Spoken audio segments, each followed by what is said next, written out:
México, y muchos autores lo ven así como el provocador, el que está queriendo la guerra.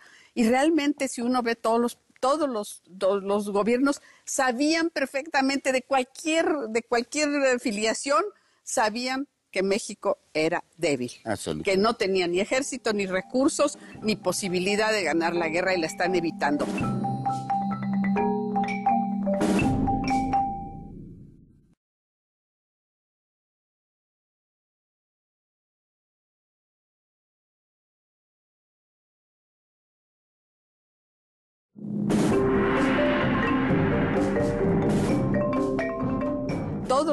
Todos los gobiernos sabían perfectamente de cualquier filiación, sabían que México era débil, que no tenía ni ejército, ni recursos, ni posibilidad de ganar la guerra, y la están evitando. Pero ¿por qué no reconocíamos Texas? Sí, esa era la manzana directa de la victoria. Nos estaban diciendo los británicos: reconozcan Texas para evitar mayores problemas. Ya estaba, después de cuando ellos se agregan Texas, pero ya estaban metidos en California, en muchos sentidos. Esa es una parte de México. Había muchos problemas. Parte del problema era la frontera que se fijaron los tejanos, que no era cierta. Absolutamente.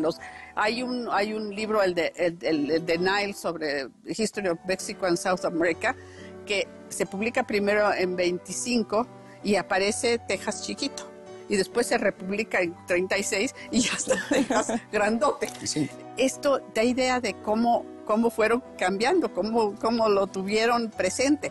Pero desde el principio estaban interesados en Texas, y después ya están viendo más allá. Como decía Oscar Henry en su clase, ¿no? Aquellos pobres diablos que vinieron de Europa sin tierra, porque era gente sin tierra.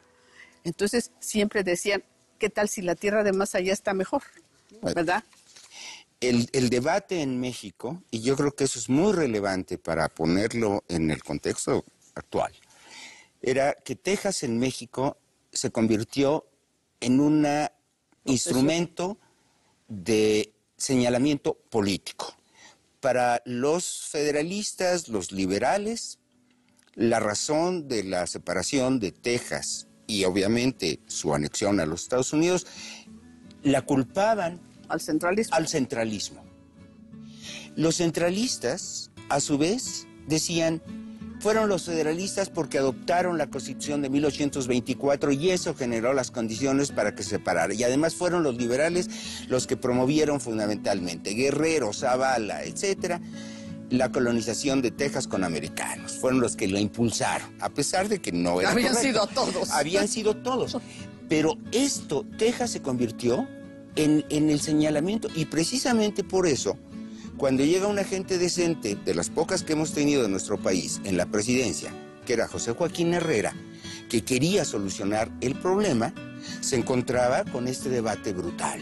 Porque los partidos políticos y los líderes políticos, Valentín Gómez Farías, Paredes, etcétera, eran unos irresponsables en cuanto a apoyar a un gobierno que quería encontrar una solución para que los costos no fueran tan graves como finalmente fueron.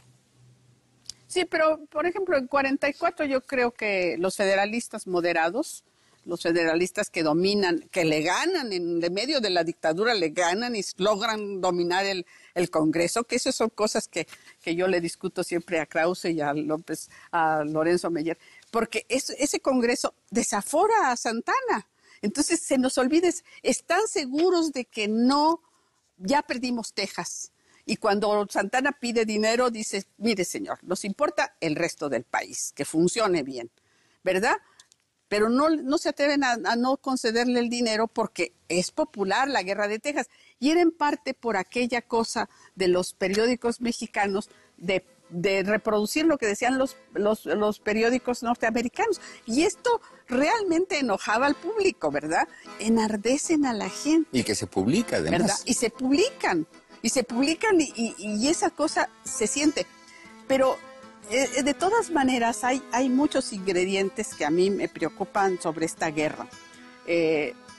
Porque realmente cómo se genera, realmente era como yo digo que es una guerra inevitable. ¿Será realmente inevitable, Ana Rosa? No sé. Bueno, Polk quiso evitarla hasta cierto momento, ¿no? Bueno, quería comprarla, prefería no perder las pérdidas. Exacto, intentó negociarla, pero por el lado mexicano había una falta absoluta de conciencia de lo que estaba pasando, no tenían mucha claridad y creo que finalmente había fíjate que yo no estoy una de gran acuerdo. Irresponsabilidad, ¿no? No, yo no estoy de acuerdo. Realmente lo que decía Jesús, Herrera y los moderados de ese gobierno realmente están... No, ellos, claro, ellos. Lo que pasa es que luego viene... Pero llegan los otros y no se los permiten. Hay 2 intentos de negociación. Primero con Texas, utilizando los buenos oficios o la mediación del ministro británico. Del ministro británico en México. Primero con Texas. Es más, Anson Jones está como presidente de Texas y Anson Jones no favorece la anexión. No. Y además, Houston andaba medio enojado porque le había solicitado la anexión previamente y como no la habían aceptado los Estados Unidos en la administración de Van Buren, entonces Houston tampoco estaba esperando tal vez convertir la posibilidad de que Texas sí se mantuviera independiente. Y había esa posibilidad. Claro, ahí viene el oportunismo de Polk, que les dice a los tejanos, yo les garantizo que es hasta el Río Bravo. No, pero cuando Polk ya está cocinada la anexión. No, todavía no, porque la convención se lleva a cabo. Hay que recordar ¿Cuál convención? Que hay la convención en Texas para ratificar, o sea, el proceso... Sí, es en junio, después de que llega la oferta mexicana de negociación. Exactamente. Pero antes de eso, cuando Tyler promueve la anexión de Texas, no está no pasa el Senado, pero él busca la trampa de ponerla como asunto interno. Esa fue idea de Calhoun, que era el secretario de Estado, de ponerla como una resolución conjunta invitando a Texas a unirse a la Unión Americana. Y eso tenía que ser ratificado. La resolución pasa después de las elecciones de 1944, pasa en el Congreso de los Estados Unidos, y entonces tenía que regresar a Texas se tenía que convocar a una convención en Texas especial para ratificar esa invitación de los Estados Unidos. Y allí es la coyuntura donde se da la negociación, hay la posibilidad de la negociación con México. Y ya Polk, habiendo tomado posesión, hace la oferta de que yo te garantizo hasta el Río Bravo, porque todavía Calhoun decía, y lo dijo después como senador, que eres el arquitecto de la anexión de Texas, John C. Calhoun, que dice, nunca, inclusive cuando se firmó el tratado, nunca especificamos que fuera el Río Bravo, y estaba sujeto a una negociación.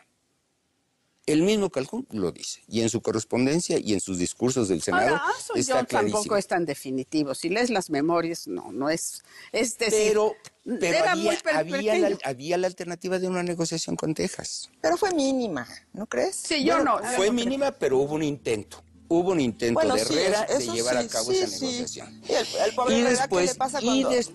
Y después todavía Herrera toma la responsabilidad de darle instrucciones a Manuel de la Peña y Peña para que le diga al cónsul de los Estados Unidos en la Ciudad de México que estamos dispuestos a recibir a un enviado ad hoc para discutir los asuntos pendientes. Que era sobre todo la ruptura de relaciones. El único asunto pendiente era Texas. Era Texas, porque la Convención de 1843 ya había fijado el problema de las indemnizaciones. Y México